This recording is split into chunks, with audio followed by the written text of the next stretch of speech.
Hello, my name is Fred. I'm here to talk about my garden and different things that I've grown this year, perennials, trees, shrubs. Today is August 1st, 2020. Hope everybody's doing good. Right here I have an infant stage of a red sunflower, and it'll grow about 6 foot tall. And right here I have some shrubs. And these grow some blue, violet kind of flowers. They already blossomed, more so in the spring. These are autumn joy sedums. They'll have a nice pink or orange flower in the fall, so we're looking forward to that. And there's one on each side along with 2 of those. And then these long grass, like perennials, plants. And if you step down here a little bit, I planted some maple. Dad. What happened? Just went black. Oh, it's still recording, I think. It just went, the screen went off. Okay. Yeah, you're good. Oh, then we're next. Yep, it's good. You got it? Yeah. Okay, let me see. Yep, we're still on time. This is a boomerang lilac. It did blossom some flowers already, but now what they'll do, this is a boomerang lilac. It'll blossom flowers in the spring, summer, and the fall. Okay, moving along here. You can back out a little bit, Kevin, and get the full shot of the front here. And you place it up there. We got the begonias, or petunias, petunias up in the baskets. Some tropical plants for this time of year, geraniums, stuff like that. Good fall. Follow me this way. We get to the front porch. This is going to be another 6 foot red sunflower. This is at a little bit more of a medium part of growing. It'll actually probably blossom all the sunflowers here in about in September. And we have here some flowers here, a little baby sunflower here, and another one right here. This is a holly bush. This is a male. Plan on getting a couple of females, but it's still pretty good on its own. And down here, I cut the grass, but there's a sunflower here, and actually some of them grown from the bird seed. This is sorghum, which there's a fully grown one in the backyard, a bunch of them, and I'll get more into detail with this once we get in the backyard. Now we did see a cicada. I don't know if the cicada's still here.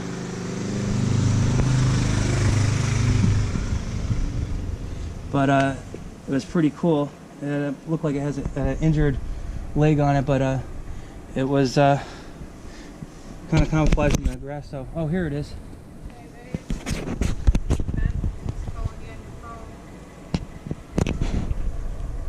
So this is, okay, I'll call him right back. This is a cicada. It's a little injured. It makes a loud noise at night, kind of like a typewriter. Like, nah, nah, nah, nah, nah, nah. Let's see if I can get it to sound. Yep. So you hear that little sound there. Sounds kind of like a typewriter, but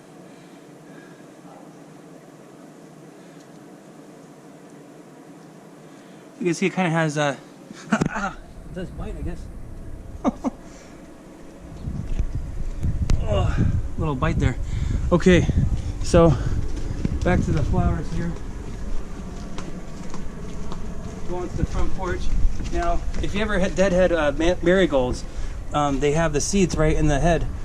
I put some in here, and actually some of them are starting to blossom now. This is spearmint, wild spearmint. It's actually grown wild in the backyard, and it just grows wild, and you can make essential oils with it, spearmint. These are geraniums. These keep your animals away from your vegetables, and they're pretty hardy, so, but they're annuals. You have to buy them every year. This is a tropical plant here, kind of like a palm tree. This is a perennial flower. I have pictures of it, but It's done for this year, and it kind of got dried out, taken over by some marigolds. This is some sweet basil. I have 2 plants of this. That's good for getting in your garden salad. That was a dead one. I want to see if it would grow back, but it's not doing anything. Some more marigolds from the seeds. Tropical plant, petunia up here, and here's some house garden plant. This is kind of growing wild. You can cut it by stem and then put it into water, and it grows roots, and you can plant it in other pots with dirt. These are some tropical lilies, and more. These are pink geranium, and over here this is lemongrass. Now you can put it in Asian dishes, or just put it in your salad or whatever. And it has a nice lemon scent to it. I'm gonna put that into a bigger pot, and it grows actually about pretty wide and tall. The lemongrass. This is just an annual flower, yellow and white flowers, some asters, and pretty nice. This is some yellow celosia that just got burned out by the 100-degree weather we had, and some more tropical lilies. This is an interesting plant here. This is citronella, which the leaves, if you break them open, do smell like citronella. Does seem to keep the mosquitoes away really well. It's another tropical plant. And these petunias, they were deadheaded. They were doing great. We added some different kinds of soil, and they just started to not do as well. But we have a couple of them that are doing well still. Over here, this is lavender, which you can make essential oils with, and really healthy for you. It'll help you sleep. And this is brown-eyed flowers that I transplanted. Well, by root. I could still have to plant it, but that's everything here. I'm gonna go ahead. Yeah. This here, as long as you have a couple of these by your house, it keeps wasps and bees prevents them from making a nest, and they won't make a nest within 250 to 300 feet from your house if you have a couple of these around. Very valuable to have. This is a good time of year, August, because a lot of the hornworms are now moths, and from what I've seen, there's a lot of butterflies this time of year now. This is the side porch. This is a spider plant. Snake plant. So it's pretty nice. Nice for offices and in the house, indoors, during the winter and everything. Some more lavender, sweet basil, rosemary. You put some of that in your different chicken dishes and whatever. Vegetable dishes. This is catnip. We have grow wild. Cherry tomatoes, which we had a hornworm taking control of some, ate a lot. Voracious eaters. And some of our cherry tomatoes are right there. Some of them still need to get ripened. Okay, so we have a lot of tulips. A lot of tulips that we're going to plant in the fall right over here. So this is all going to be all a nice big tulip and hyacinth bed. Also, we're working on a compost pile we're going to have over here in a container, so I'll do another segment on that. But got a lot of food scraps here. I just knocked them over a little bit, but this is different stuff for a compost. We're going to make a little compost pile there. Homemade with a plastic bend holes and elevate it from the ground up. This here is some wild mint growing. It's time to harvest it now, but I don't have enough room. I don't have any refrigerators or anything, so we'll probably just get a little bit of it. I'm going to do some more landscaping with the red mulch, and this is where the tiger lilies that blossom and bloomed in the spring, and then we have the wild mint that grows through here. And this is the pollen. Right now the mint's pollinating. Right now, this is the spearmint. I'm sorry. And this tree right here, which was only like a twig about 10 years ago, is now, and this is a Japanese blossom tree. It blossoms the flowers in the spring, and just green leaves provide shade in the summer and fall. Okay, now I'm gonna take you into the backyard.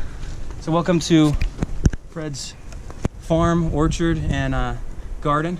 This is the trellis here, which there'll be purple flowers trellising around eventually. And right here is the wisteria. This is going to grow foot-long flowers within 3 years. We'll have flowers growing 3 times a year in the spring, summer, and the fall. This is a red sunflower that are growing, and this is wild mint. So I have lots of mint. This is a new addition that will be put into the blackberry bush. So nice blackberries growing, good for all year round. And got the coolers, garden soil and supplies are here on the picnic table. This is where kind of like the workman's table. 3 coffee plants, Arabic coffee that we're trying to grow, but not sure how well they're gonna do. The new additions to the garden is cone flowers. These pink, like a raspberry pink cone flower, and these are called heleniums. Really nice looking, not a lot of color in them. And right here we have the bluegrass, and then we have Kentucky bluegrass, which is this kind of looks like hair braids. And let's see, we're gonna go this way. This is some baby sorghum growing. Sorghum could be used to feed animals and humans.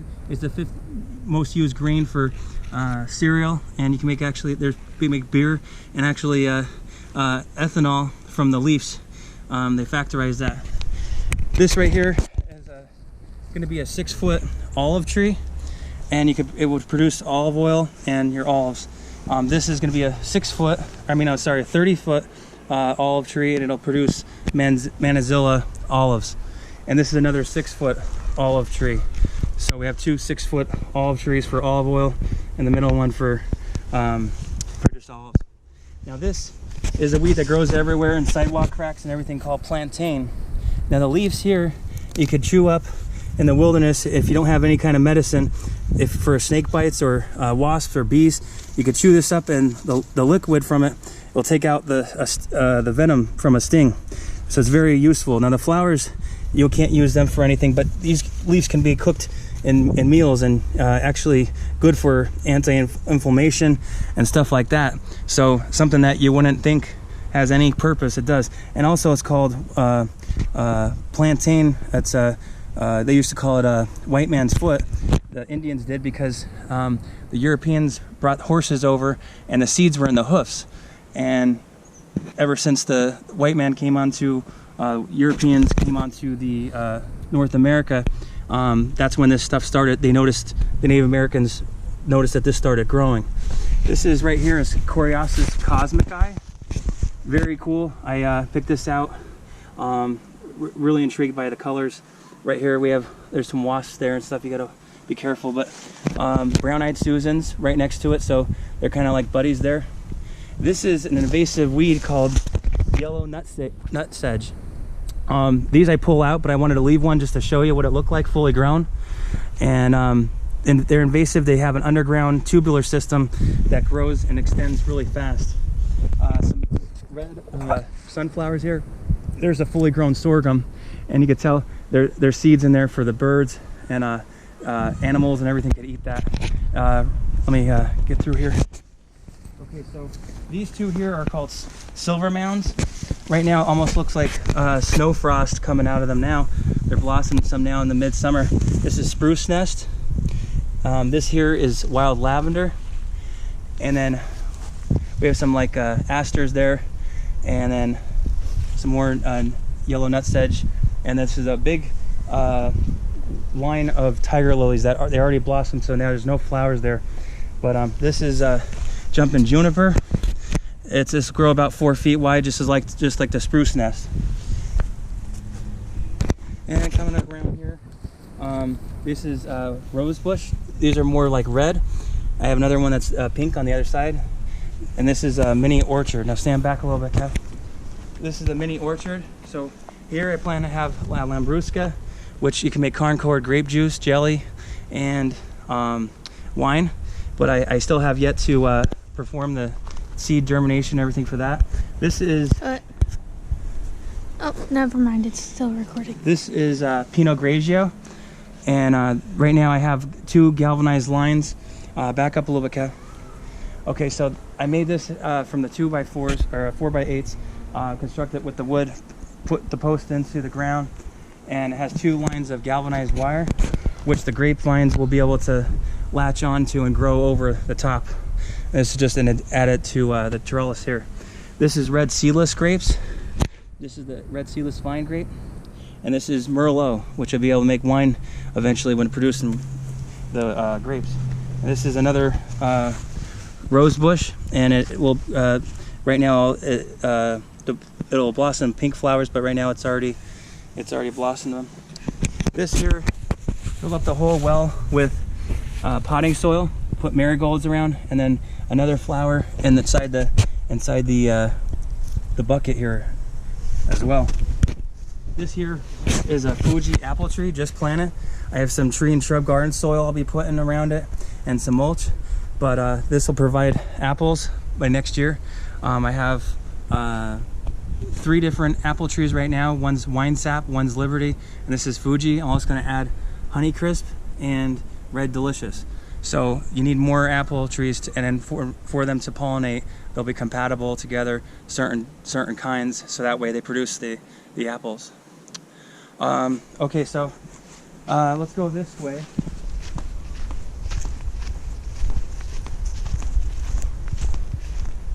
This is the nature trail. I'm gonna have lines of wood going down through here and over the bridge, which I'm planning on putting a coating of restoring it with a clear coat of varnish. This is a cypress tree. It will provide shade. It grows up to 70 feet tall, so it's going to have a lot of shade in here. But back up, Kevin, see if you get a full shot of it. Okay, this is just kind of like where I put the cut grass and pulled weeds. Just let everything kind of wilter out, and kind of a little bit of a compost. And this is just some wild grass growing, real tall. It looked better months ago, but we had to push it back because it was getting out of control. This is a petunia that from the seeds that we threw over here that actually grew on its own. And then we have some little baby sunflowers growing here too. Okay, getting closer to the sorghum. This is a shot of the sorghum and how much it is growing. This one's growing real tall. I'm not sure if this is, here's their sorghum coming out the top. It got real tall. That's for the landscaping, and a conversation piece for the garden. A lot of different things. More some white asters, and how much time we have left?